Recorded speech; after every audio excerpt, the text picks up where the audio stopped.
Okay, I got to go over here. I'll come back to you. You talked about bottled water and some being better than others. How do you know which is good and which is not good? You don't want to be drinking. Okay, rule number one, if you can drink out of glass, drink out of glass. Okay, whenever I can, I drink out of glass. But when I travel in airports and stuff, sometimes they get wigged out because they think you might hit someone with the bottle. Rule number two, if you can afford to, always buy the water that sells the fastest. Evian is the fastest selling water in most places in the world. In London, if you don't get to the store before 3 o'clock in the afternoon, you will not find Evian water anywhere.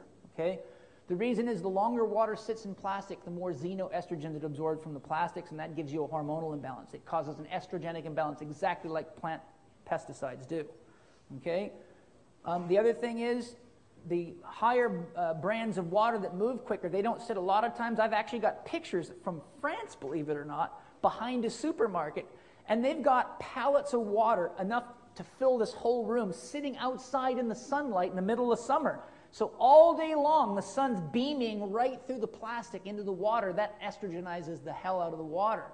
So there's a number of factors involved, but the rule is drink the water that sells the fastest. If you're not sure, and you're in another country like I am, and I can't speak the language, I work in Russia all over the place, I just get somebody to say which is the most popular water bought by the locals, right? And that's usually the safest way to go. The next thing is a good water should always have a total dissolved solids of 300 or more. Research by Martin Fox showed he studied the water supplies in every major city in the U.S. and correlated the amount of hardness, the hardness factor in the water, so calcium and magnesium, and the rates of cancer in those cities. And he found there was a direct correlation between how soft the water is and how much cancer there is. What that means, soft water, the softest water there is distilled. That's completely demineralized.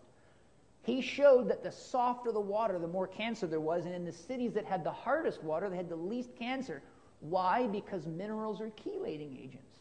So when you have minerals in the water, it pulls heavy metals and toxins out of your body. You get covalent bonding and various bonding effects from the minerals, and you urinate the poisons out of your body. But if you use a naked water, it sucks everything out of your body. So distilled water has to be used very carefully and only for therapeutic purposes. And I have friends that are biological dentists, and they've noticed very consistently high rates of fractured teeth in people that drink a lot of distilled water. Why? Because it's demineralizing the water. It's so naked, it sucks everything out. Okay, so those are the tips. But in my book, How to Eat, Move, and Be Healthy, there's a whole list of water drinking tips. Okay. What's your take on flu vaccine? Flu vaccine. I wouldn't recommend vaccination. That's my personal opinion. I would encourage you to use your own mind. But if you want to know more about that, one of the top people in the world on that subject is a friend of mine. Her name is Dr. Sherry Tenpenny. She's a medical doctor. They'll probably be putting her in jail any day now. She's got videotapes, which I highly recommend you watch. She's an expert on the topic. She's been an emergency room physician. She's run entire hospitals. She's the real deal. You can find her on Mercola.com, MERCOLA.com. Her name's Dr. Sherry Tenpenny, all one word, Tenpenny, MD. She's a DO, actually. And she has tons of excellent information that'll answer all your questions on that. Question? Okay.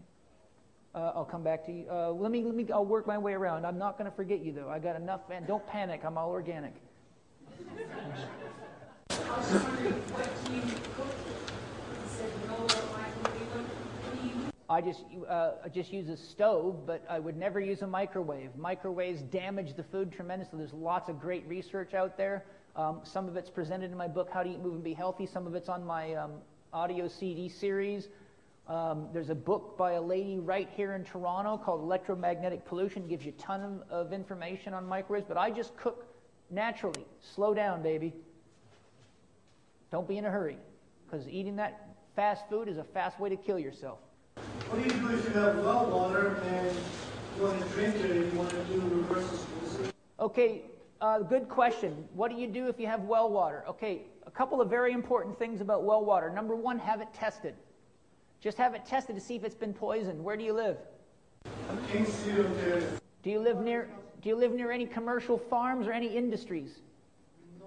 Okay, good. You're probably all right. But Ultralife, there's a company called Ultralife, and you can get water testing done quite easily if you just check into it. You could just go on the internet, but Ultralife in Chicago is a company that will do good water testing for you. If your well water tests out good, then just drink it. I wouldn't use a reverse osmosis filter because it takes too much out of the water. Ultralife. Oh, ultraviolet. Yeah, that's fine. That's fine. There's, but here, I'm going to tell you something that most people don't know. When you drink water out of the ground like we're supposed to, in the water is a homeopathic dose of all the bacteria, all the viruses, and all the fungal organisms in that whole region. Right?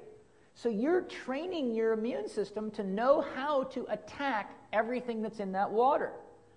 So overly processed, like if you use a Japanese microwater machine or a real good reverse osmosis machine, some of these things will filter even viruses. At a Japanese microwater machine will go down to something like 1 micron. The AIDS virus, I believe, is only like 4 microns in diameter. So some of these super water filters pull everything out of the water, which means your immune system does not get any environmental training. We're designed to drink out of creeks and out of nature, and that was giving our immune system homeopathic doses of the environment. You probably have the best thing going. Just find out if there's any runoff, because what happens is commercial farming, all the urine and all the feces leaks into the topsoil, and it can move in underground water streams. You can get, if there's gas stations, if there's any kind of dumps, you need to just check the area for at least a 50-mile radius and see if there's any commercial corporations producing toxins. But the simple thing to do is get your water tested. If your water tests clean, Ultralife. I don't know if it's ultralife.com, but you'll find them. They're in Chicago. There, my wife's giving you the answer there. You're lucky. You probably got good water.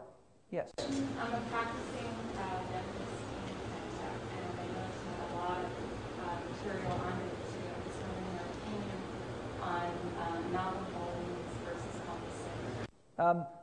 I would never let anyone put a mercury amalgam filling in my mouth. I have tons of research on that. Weston Price did huge amounts of research on that and on root canals. And the American Dental Association buried the research, and it recently surfaced about 10 years ago. You can get that from the Price Pottinger Foundation, and that's where the studies I quoted were in. It's extremely toxic. And there are some 150 amalgams that you can put in your mouth, and a good dentist these days, like a biological dentist, the ones I refer patients to, do blood tests on you, and they test you to see which ones your immune system does not react negatively to, because many people have allergic reaction to amalgams. Okay, so his name is Hal Huggins. The Hal Huggins Association is, I look for their dentists. Because the alternative composite, everybody wants all their silver fillings taken out and want composite fillings put in, but I don't believe that stands or either. Well, it's very stressful to take them out. I've known many people to get very sick trying to get healthy, so I tell people never have mercury amalgam fillings removed until you're quite healthy. And the way I know they're healthy is I do all these tests on them, I measure cortisol rhythm, I got all sorts of ways of knowing. But I don't think people should extract any of the toxins out of their body until they're healthy enough, because here's what most people don't realize. Your body's constantly trying to detoxify itself. I think going on fast is a very dangerous thing. What I tell people to do is eat good food, rest enough, drink enough water, exercise the right amount, and your body will automatically begin cleaning house as soon as it has the nutrition and energy on board. And I actually have to warn my patients. I use organic whole food vitamins. And if you